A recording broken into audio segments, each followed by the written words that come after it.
Hello, everybody. This is Dr. Mary Kay Casey again. We are here to talk about the prehab process. So this is most often right after you torn your ACL and you are waiting for the swelling, the range of motion to improve before you have surgery. More often than not, this is about 3 to 4 weeks after the injury. And you should go see a physical therapist after you've seen your doctor to confirm that you have torn your ACL. And the physical therapist will evaluate, most likely confirm that it's an ACL injury. But again, that's really within that doctor's evaluation when they do the MRI. They will then do a full assessment looking at your range of motion, your strength, your quad strength, and then some swelling and functional limitations that you might have. So we'll go through some of the goals of your prehab phase, and then we'll move on to phase 1 of recovery, which is the post-op phase. So the prehab goals are to reduce swelling, minimize the pain, and achieve full range of motion into knee flexion and knee extension. Now, the reason why this is important is because the more range of motion that you gain before surgery, the better off you're going to be and more successful after surgery. The other thing that's really important, if not the most important, is improving your activation and contraction of that quadricep muscle, which is the front of the thigh, and then the hamstring, which is the back of the thigh muscle. Improving those, again, are going to help you with the range of motion that we talked about before. But the quadricep is one of the main stabilizers of the knee.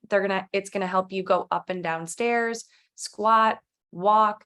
Pretty much it controls everything that the lower extremity is required to do, and making sure that this is active and stable early on in prehab, right before you go into surgery. Again, that's going to improve your outcomes after surgery as well. We'll focus on some balance and stabilization. When you have torn your ACL, we have proprioceptors that have been disrupted, and our proprioception is where our body understands itself in space. And so we like to introduce these exercises a little bit in the prehab phase, just so that your muscles can start to work on reestablishing where your body is in space, even though that ACL and those internal proprioceptors aren't necessarily functioning the same way. We will introduce some cardiovascular fitness as tolerated, but again, this is probably more just returning to normal walking and bike riding, maybe, if that's something that you would like to do during your, workup towards that surgery. And then last but not least, we will improve your gait pattern, which is walking. First, you'll have crutches, you have a brace or what's called an immobilizer.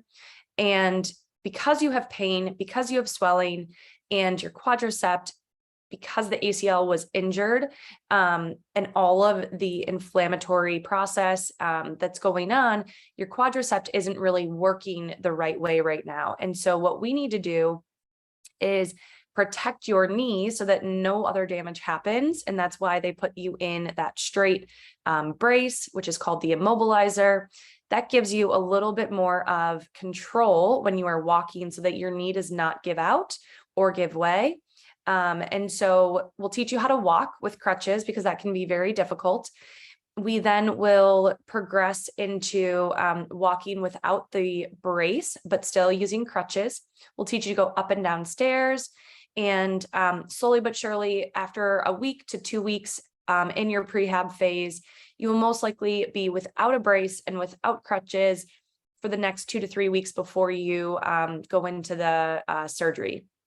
So it is important during this time, while you're waiting for surgery, that you do visit a physical therapist. There are a lot of things that we can teach you that are going to help make your post-surgical recovery process really, really successful. And if you don't know these things and you really have not been introduced this, or your doctor, your orthopedic surgeon has not recommended it, that's why we're here, because we work with people all the time, and those who do prehab are the ones who are more successful. So thanks again for following, and we will come back with some more information on the phase 1 post-operative phase.